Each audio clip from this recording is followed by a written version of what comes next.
Dialogue avec l'ange. Dialogue avec l'ange. Édition intégrale. Un document recueilli par Gita Malas. Traduit du hongrois par Gita Malas.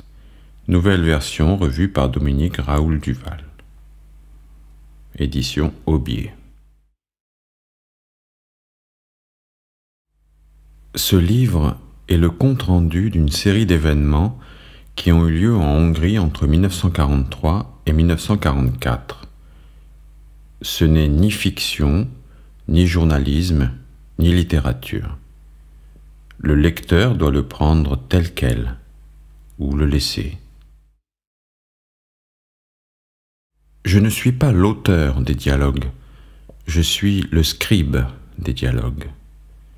Et je mets en garde les lecteurs, toute conférence, toute interprétation écrite ou orale des dialogues avec l'ange proposés par d'autres que moi le sont sans mon consentement. Gita Malas. Avant-propos.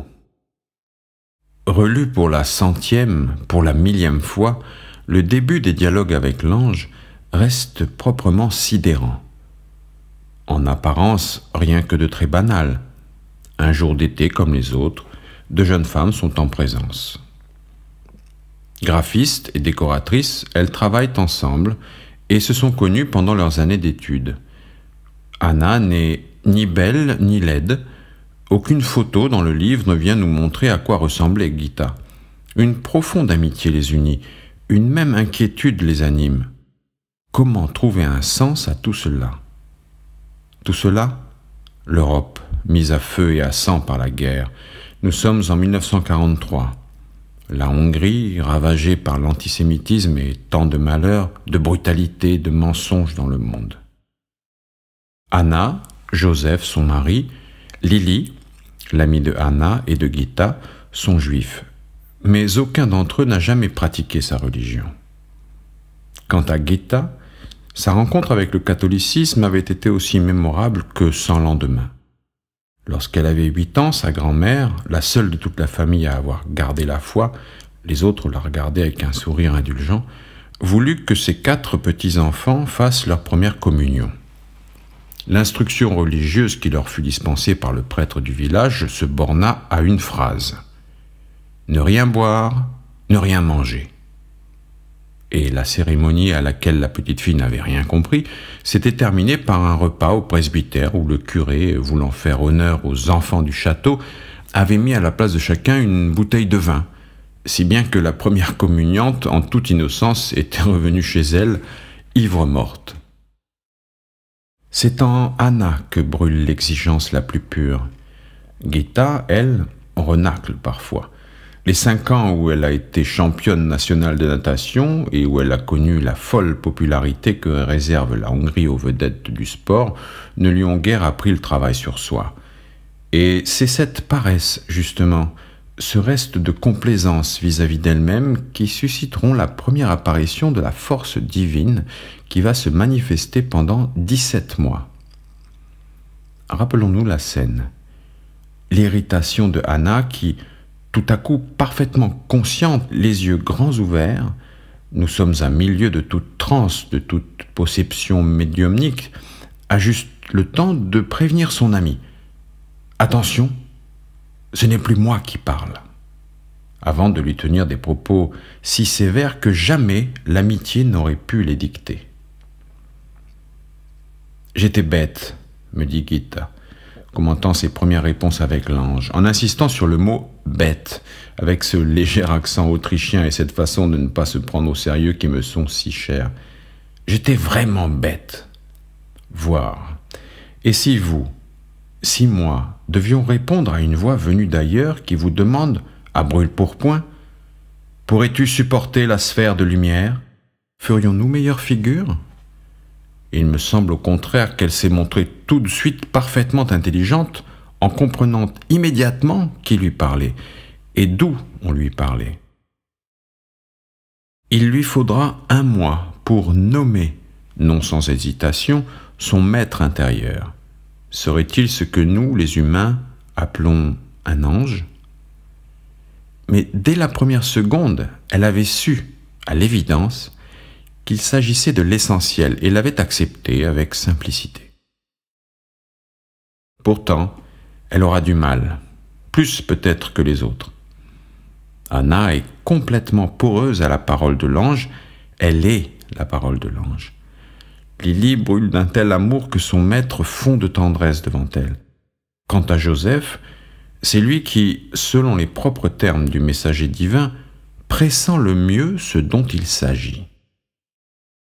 Mais Gita est une sauvageonne qui, en dehors de ses années sportives, n'a jamais connu la moindre contrainte. Pendant toute son enfance, passée à la campagne dans une grande propriété familiale, elle s'éclipsait chaque fois, ou presque, qu'apparaissait l'instituteur chargé de faire la classe aux enfants de la maison. Et la voici tout à coup revenue à l'école face à un maître exigeant ô combien. Elle essaiera les premiers temps les dérobades, les coquetteries, la mauvaise foi, mais comprendra bien vite que, face à cet être de lumière, ce sont de pauvres ruses.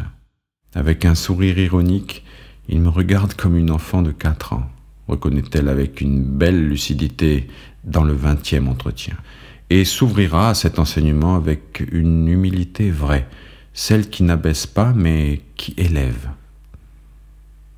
Mais de qui parlent ces messagers du divin auxquels Anna prête sa voix? Ici, la traduction française, toute traduction en fait dans nos langues indo-européennes, ne peut qu'être infidèle et se montre incapable de restituer la force et la plénitude de l'original. Les anges, en effet, n'aiment pas parler de Dieu. Ce mot que des générations d'êtres humains ont usé, galvaudé, sali, mais emploient pour le désigner le pronom « eux », qui s'écrit « o » avec un tréma, ici traduit par « lui », qui, dans cette langue archaïque qu'est le hongrois, n'est ni masculin ni féminin, mais les deux à la fois. Il serait donc plus exact de traduire « lui », « elle », transcendant ainsi cette masculinité du divin qui pèse si lourdement dans nos religions révélées. Eux est le masculin et le féminin, le père et la mère, force et sagesse, toute puissance et tendresse, et point n'est besoin de le compléter par des figures féminines, puisque la féminité fait partie de son essence même, et nous le rend tellement plus proche. Nous étions des gens complètement ordinaires, répète Gita. C'est pour cela que nous avons été choisis, pour montrer comment l'enseignement divin peut transformer la vie de personnes tout à fait banales. Je comprends bien ce qu'elle entend par là. Aucun génie, effectivement, parmi les 4 amis. Et pour se manifester, l'ange n'a pas non plus choisi un ashram, une communauté religieuse d'hommes et de femmes ayant renoncé au monde pour chercher la vérité. Non. Ces jeunes gens étaient complètement dans le siècle. Et je dirais même que ce qui me frappe, c'est à quel point ils étaient tous de leur temps. Ils n'exerçaient pas de ces métiers quasi intemporels que l'on trouve déjà dans la Bible et qui nous survivront. Au contraire, on peut voir en eux l'image même d'une certaine modernité. 2 graphistes travaillant également pour la publicité, un designer de meubles, une jeune femme pratiquant la thérapie corporelle, comme si l'ange avait voulu nous dire que c'est dans ce que nous avons de plus éphémère, de plus lié à notre époque que nous pouvons le rencontrer, pourvu qu'il y ait en nous recherche, demande. Anna, Lily, Joseph, emportés par la tourmente, sont morts en déportation. Depuis près d'un demi-siècle, Gita, la survivante, témoigne. Elle n'a pu le faire tout d'abord que silencieusement par sa seule présence. Dans la Hongrie d'après-guerre, quel autre choix lui était laissé? Dépositaire d'un message qu'elle aurait voulu crier au monde entier, elle ne pouvait ni parler ni partir.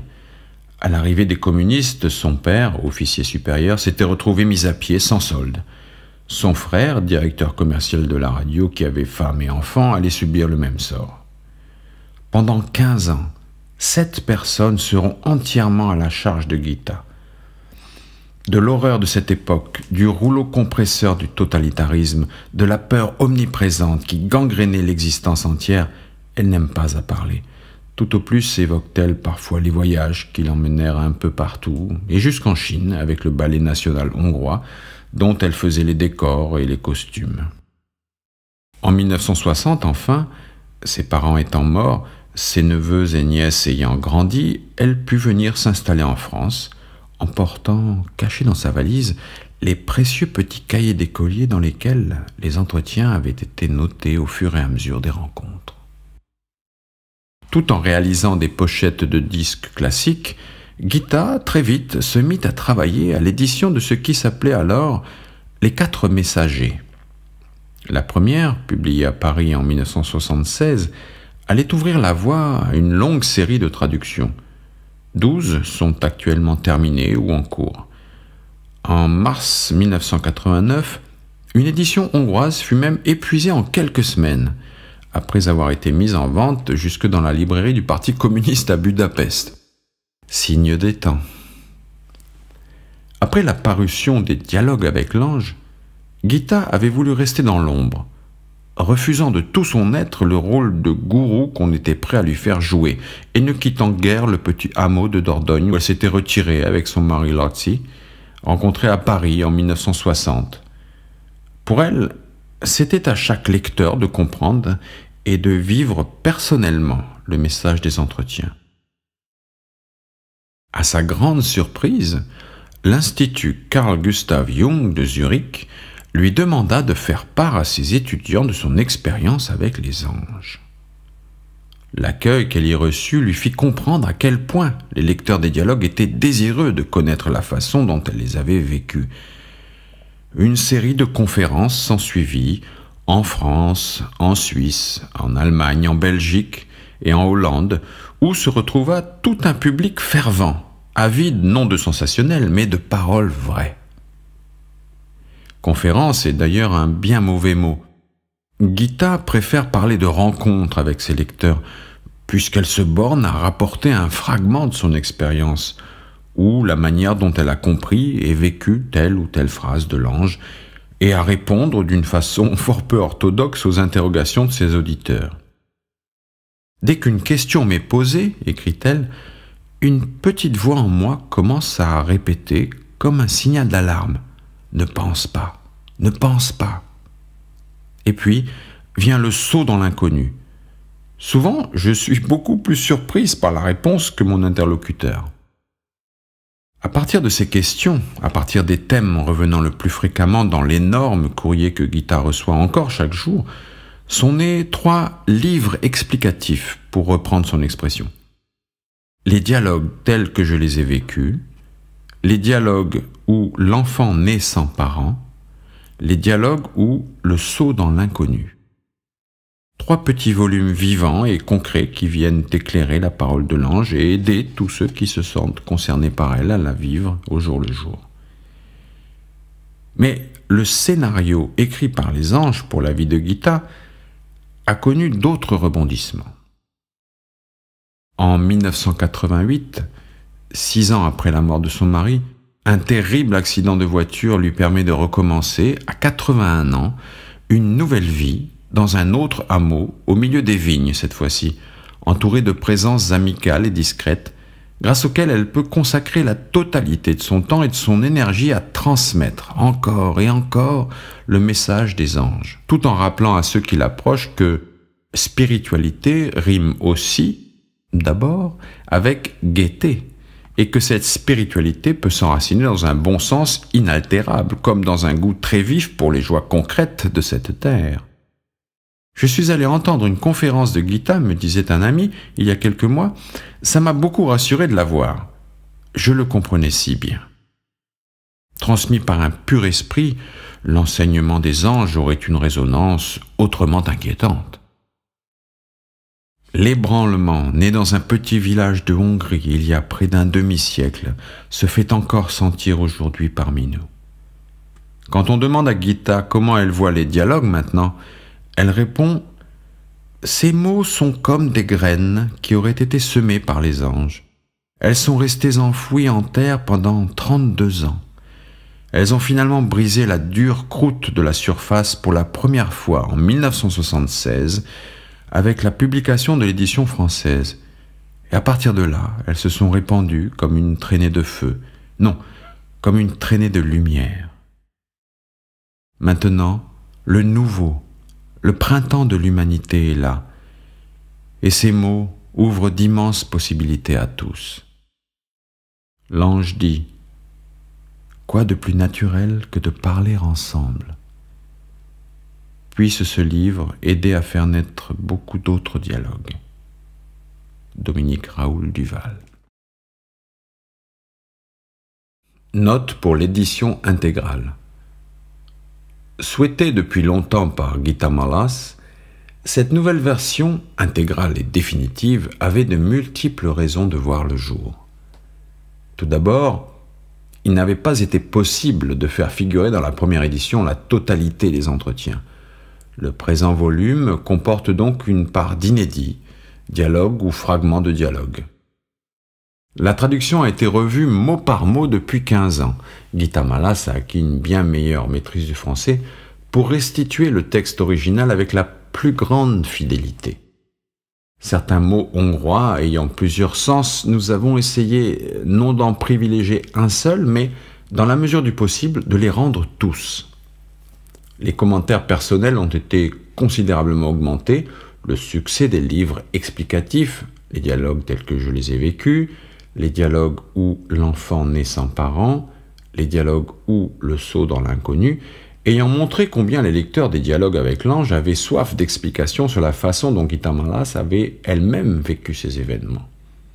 En contrepoint de l'enseignement de l'ange, Gita intervient donc davantage pour nous dire ses réactions immédiates et comment elle a interprété à chaud ce qu'elle était en train de vivre.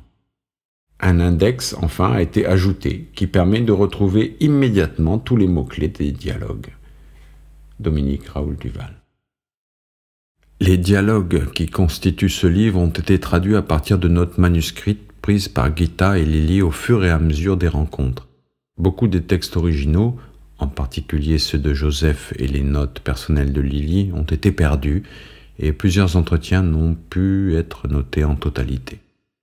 Certains des commentaires en italique ont été rédigés immédiatement après l'entretien, d'autres plus tard, à partir de notes brèves. D'autres, enfin, ont été écrits spécialement pour cette édition. Le pronom « E », « O » avec un tréma, employé par les anges pour désigner le divin, pouvait signifier également Dieu ou Jésus, une intonation très subtile permettant seule de faire la différence. La graphie « lui », « son », « ça » en majuscule, a été adoptée lorsqu'il s'agit de Dieu, « lui », « son » ou « ça » en minuscule, lorsqu'il s'agit de Jésus. Une brève introduction ne sera pas inutile pour comprendre les événements qui vont suivre. Je voudrais insister sur le caractère tout à fait ordinaire de la vie que nous avions menée, mes 3 amis et moi, jusqu'au jour où commença cet enseignement. Et pourtant, cette vie fut une préparation à ce qui nous attendait.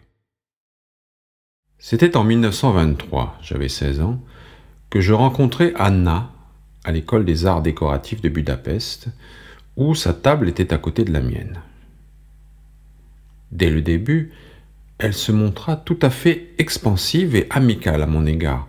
Moi qui étais né dans une famille de militaires et avais reçu une éducation toute spartiate, j'étais déconcerté par le caractère naturellement tendre de Anna. Dans mon enfance et mon adolescence, manifester ces sentiments était un signe de faiblesse, et même un simple baiser d'adieu pouvait devenir affreusement embarrassant.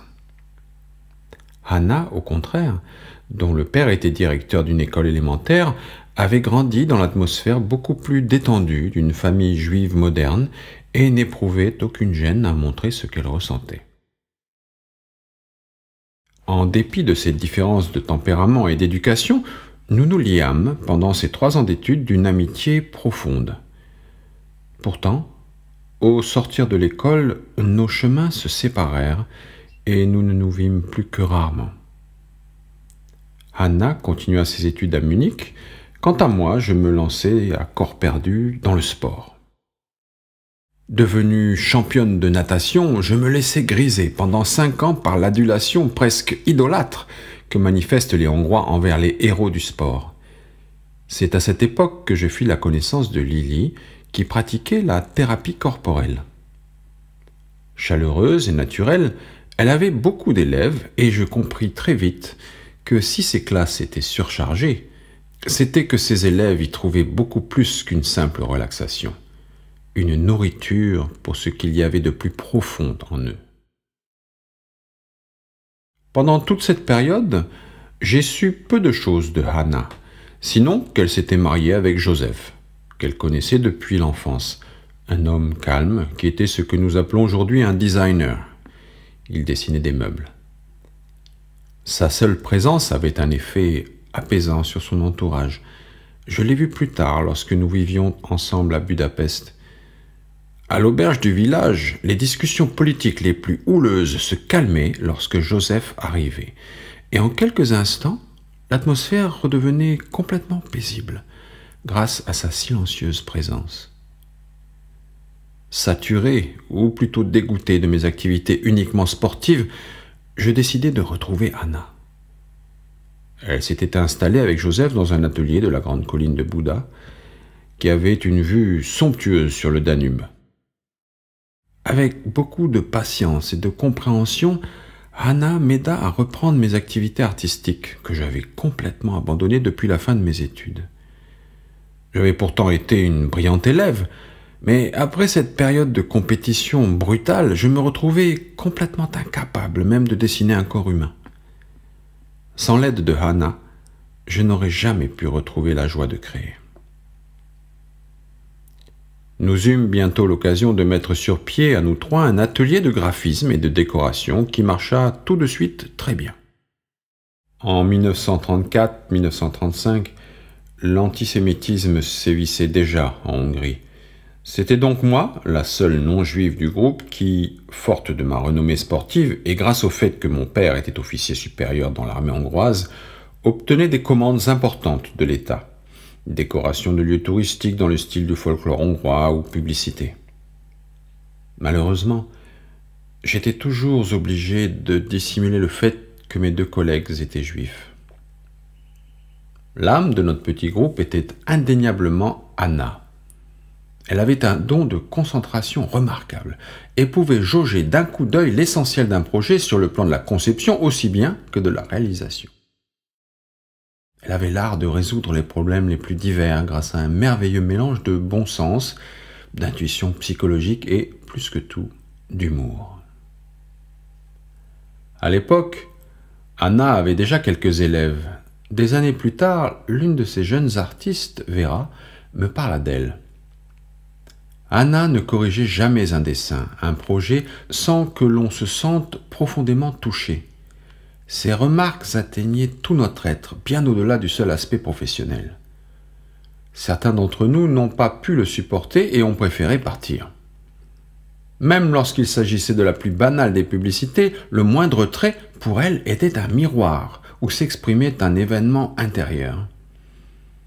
Pendant les leçons, notre contact avec Hannah n'avait rien à voir avec ce qu'il pouvait être à d'autres moments. Elle se mettait instinctivement sur une longueur d'onde différente et lisait nos dessins comme un médecin lit une radio. Elle le faisait avec affection, fermeté et gaieté. Parfois, avant d'ouvrir la bouche pour faire ses corrections, elle n'avait pas la moindre idée de ce qu'elle allait dire et s'entendait exprimer des choses qu'elle n'avait jamais su auparavant. Jeune, j'étais très attaché à Hannah, qui était devenue mon modèle, mais elle ne voulait pas de cette dépendance chez nous. Elle nous disait « Après avoir suivi mes cours pendant 2 ou 3 ans, vous devez trouver votre propre maître intérieur. » Pour elle, ce qu'il y avait de plus important était de faire naître l'homme nouveau en nous, l'individu créateur, libéré de la peur. Notre atelier prospérait, et pourtant, nous avions tous de plus en plus le sentiment que nous étions au bord de l'abîme. L'aveuglement collectif grandissait chaque jour et la marée du mensonge politique organisé montait sans cesse. Si les nazis promettaient quelque chose, par exemple, on pouvait être sûr que c'était le contraire qui allait arriver. Nous désirions de plus en plus trouver la vérité, notre vérité. Tout cela amena donc Anna et Joseph à louer une petite maison très simple, non loin de Budapest, dans le village de Budaliget, pour commencer une vie nouvelle, plus attentive à l'essentiel.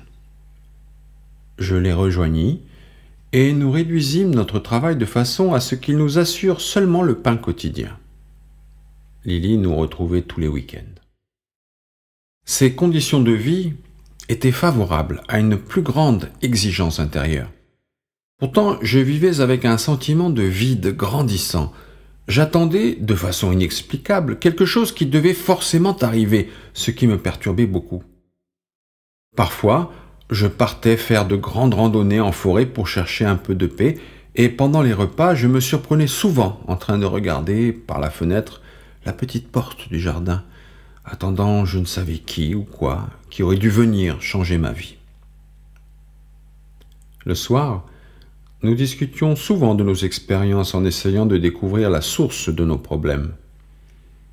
Grâce à son intuition, Anna nous aidait beaucoup, mais nous nous sentions dans une impasse.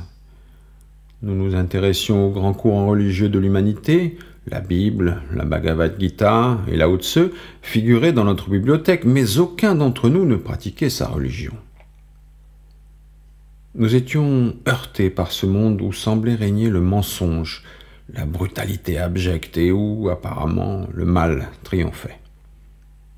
Pourtant, nous étions persuadés que le sens de nos existences était enfoui quelque part et que les obstacles qui nous empêchaient de le découvrir étaient en nous-mêmes. Pour sortir de ces longs bavardages et déboucher sur quelque chose de plus concret, nous décidâmes, un soir, de faire chacun par écrit aussi clairement que possible le point sur notre situation et sur nos problèmes personnels. Ainsi, nous ne pourrions plus tricher en enjolivant la réalité. Quelques jours après, à l'heure du café, je lus tout haut à Anna ce que j'avais écrit. Elle n'y vit qu'un ramassis de vieilles histoires réchauffées. Ce n'était que trop vrai, et j'avais douloureusement conscience d'être resté superficiel. Je posais à Anna des questions auxquelles j'aurais parfaitement pu répondre moi-même, mais je trouvais beaucoup plus commode qu'elle m'en fournisse la réponse.